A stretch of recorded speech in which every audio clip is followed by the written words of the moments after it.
తెలంగాణ ప్రజలందరికీ ఒక మంచి వార్త. ఎవరితో చెప్పొద్దు, మీరు జాగ్రత్త. మీరు చెప్తే మళ్ళీ సార్ నేను ఇలాంటి వార్తలు నేను మీకు చెప్పను. ఎందుకంటే కాంగ్రెస్ ప్రభుత్వం మీ అందరి కోసం ఒక మంచి ప్లాన్తో ముందుకొచ్చింది. అదేంటంటే కేసీఆర్ ఉన్న రోజులు మనకి ఎప్పుడు కూడా పవర్ కట్ అనేది పోలేదు. Unless it is a heavy rains, బాగా గాలులు రావడం, అలాంటి సందర్భాల్లో, వర్షాలు పడ్డ సందర్భాల్లోనే మనకి పవర్ పోయింది. అది కూడా మన సేఫ్టీ కోసం. ఇప్పుడు రేవంత్ రెడ్డి ప్రభుత్వం, కాంగ్రెస్ ప్రభుత్వం ఏం చేస్తుందంటే రోజు ఒక 10 సార్లు పవర్ తీసేస్తే ఏమవుతుందంటే ఉపాధి జనరేట్ అవుతుంది. ఆ ఉపాధి ఎట్లా జనరేట్ అవుతుందంటే మనం ఏ రోజు కంప్యూటర్లు వాడుతున్నాం, ల్యాప్టాప్లు వాడుతున్నాం, ఇవన్నీ వాడుతున్నప్పుడు ఏంటంటే అన్ప్లాన్డ్గా షట్ డౌన్ అయిపోతే కనుక అవి రిపేర్కి వస్తాయి.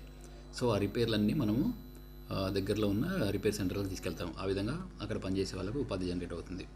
అలాగే ఇంట్లో అప్లయన్సెస్ కూడా అన్నీ వోల్టేజ్ ఫ్లక్చువేషన్స్కి, ఫ్రీక్వెంట్ పవర్ ఫెయిల్యూర్స్ కూడా జరుగుతుంటాయి. ఈ విధంగా